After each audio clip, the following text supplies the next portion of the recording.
Thank you.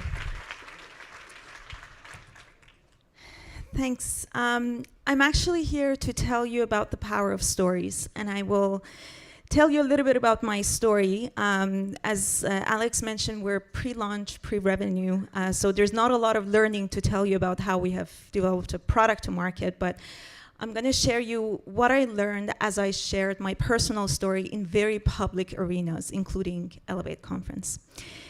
As entrepreneurs, we're constantly sharing stories, and we're trying to convince people to care. You tell stories about people, why you think a certain population have a problem, and you're the best person to solve that. You tell stories about the past and the future, how your solution is going to help humanity in the future and build a better tomorrow. And you might tell investors stories about yourself and your team.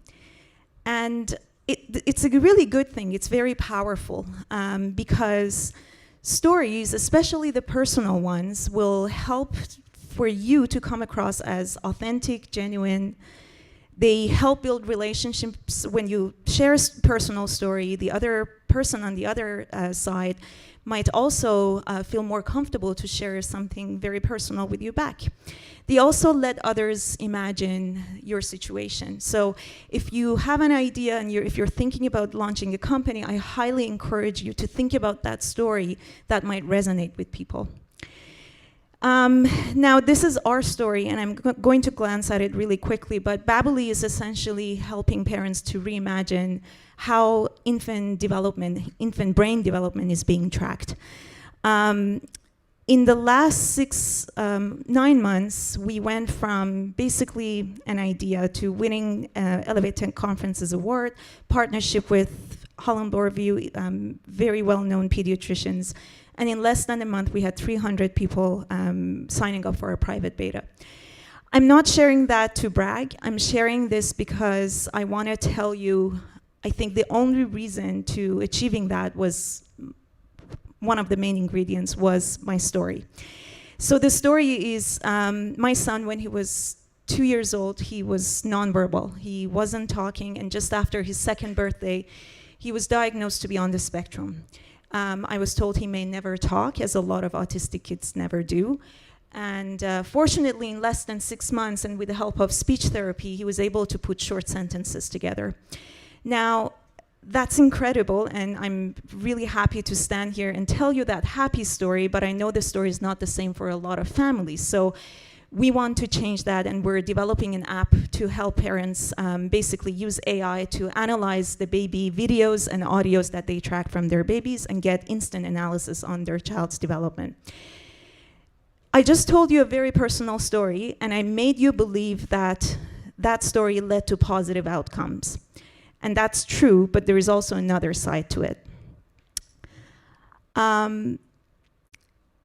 After sharing my story in many public places, I had people in my family approaching me and telling me maybe I was too open, telling me that I put myself and my son in a very vulnerable position, because what if he grows up and he doesn't want others to know about his diagnosis? And that's very possible. It may give you as the founder the false signal that the reason why others care, including people who come work for you, is because they believe in the business, whereas in reality, they wanted to empathize and sympathize with you. So what I'm here to tell you is, if you have a strong story, be careful with how far that story can take you, and be very realistic with how far that story, how much of that story you want to use to influence others. The story can also be about your customers. It doesn't have to be about you. You don't have to sit around waiting for something devastating to happen. You can share real stories of people that you are serving, and that will also have a lot of benefits, because people will take it as less biased, and they will believe it, as opposed to, you know, just saying that you believe these type of people have that problem.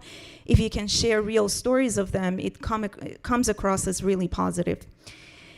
And lastly, I want to just finish my talk by saying, in my experience, having a good story opens a lot of doors very quickly.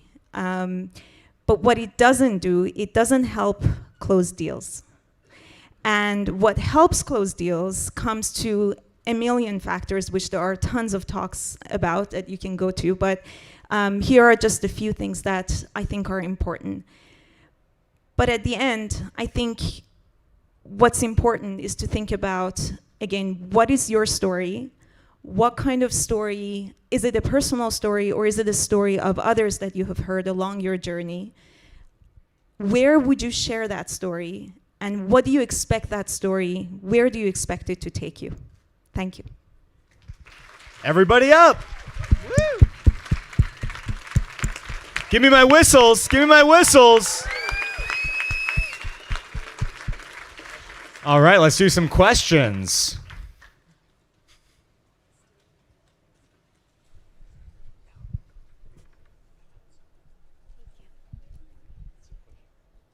We won't be analyzing your speech for development at this stage. Okay. So how do you go about refining your story? Because imagine you just don't go out and spit it one day. Who did you work with? What was the process to get a good story? To be honest, I think a little bit of my training as a consultant was helpful. I'll be honest, I was doing that pitches for 10 years prior to that.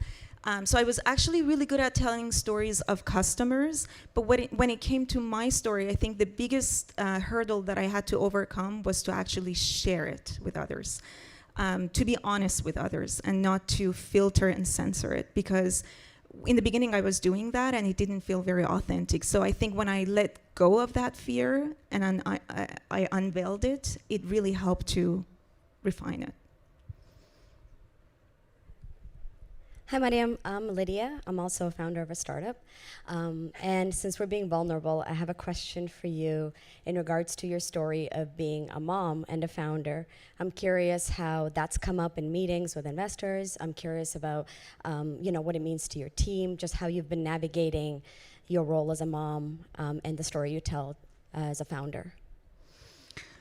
It hasn't really come up in meeting with investors, to be honest. I think people probably make an assumption that because this is such a personal story, I'm overly committed to it, which is absolutely true. But it's also, I'm in a very conflicting situation because I am, taking time away from my own son to spend on a venture that will hopefully help others. So I often find myself questioning what he's gonna think in 10, 20 years, and I don't have a good answer to that.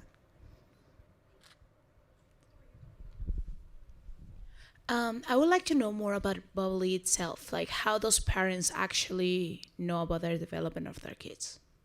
Like how those Through the app or yeah. in general? Okay. Yeah, so what we're doing is speech and language right now. So the way it works is parents can upload a video or audio of their baby as long as there's some sort of speech data. We have trained an AI model to basically understand the different taxonomies of babbling, which speech and language therapists have been using for years. Unfortunately, pediatricians are not trained to do it. So they advise parents to just wait and see if your child is delayed, which is what happened in my case. One last question. Hi, that was a great speech. I'm a recent graduate, and a lot of the times when you're doing interviews and I'm a marketer, they say a lot of things like, tell your story, especially as a woman, and I have a unique story. I run a not-for-profit. So what is your advice in, one, keeping the emotions at bay when you're telling your story, especially when you're trying to sell yourself, and two, how to be authentic when you are, how to gain the confidence to be authentic to say it? Yeah, so I think knowing your audience is really important. Knowing the stage of the company or whatever project that you're on is really important. If you're very early on your journey, you probably don't have much other than a good story to share.